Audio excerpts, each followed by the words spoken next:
আমি যদি দেশের প্রধানমন্ত্রী হই তবে সবার আগে এই পরীক্ষা ব্যবস্থাটা তুলে দেব।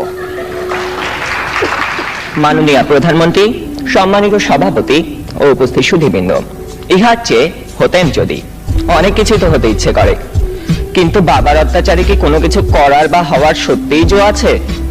এই তো কদিন আগে বাসার সবাই মিলে নাটক দেখতে বসেছে, আমিও পরিবেশের গন্ধ শুকে আস্তে আস্তে এগোচ্ছি কোন রকমের দর্শকের সারিতে জায়গা দখল করার জন্য। অমনি বাবা গুরুগম্ভীর কণ্ঠে আদেশ জারি করলেন, দুদিন পরে তোমার পরীক্ষা, এখন তোমার এসব নাটক ফাটক দেখা চলবে না। কি আর করা, দরজার চৌকাঠ থেকেই ফিরে যেতে হলো। যেতে যেতেই শুনতে পেলাম নাটকের ছেলেটি তার বাবাকে বলছে, আমি এবার পরীক্ষা দেব না।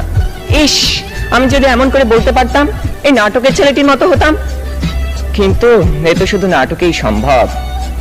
আবার স্কুলের কথাই ধরুন না কেন, সব সময় পরীক্ষা লেগেই আছে। ক্লাস টেস্ট, সাপ্তাহিক, মাসিক, টার্ম, এবং আমাদের স্কুলে আরো একটি পরীক্ষা আছে, পপ টেস্ট। অর্থাৎ বলা নেই কওয়া নেই, স্যার ম্যাডাম ক্লাসে এসে দুম করে বললেন, তোমাদের পরীক্ষা নেব। কি জ্বালা, এমনিতেই পরীক্ষার ভয় বাঁচি না, তা আবার এই পপ টেস্টের ভয় রাত দিন কাঁটা হয়ে থাকতে হয়। জনান্তিকে বলে রাখি,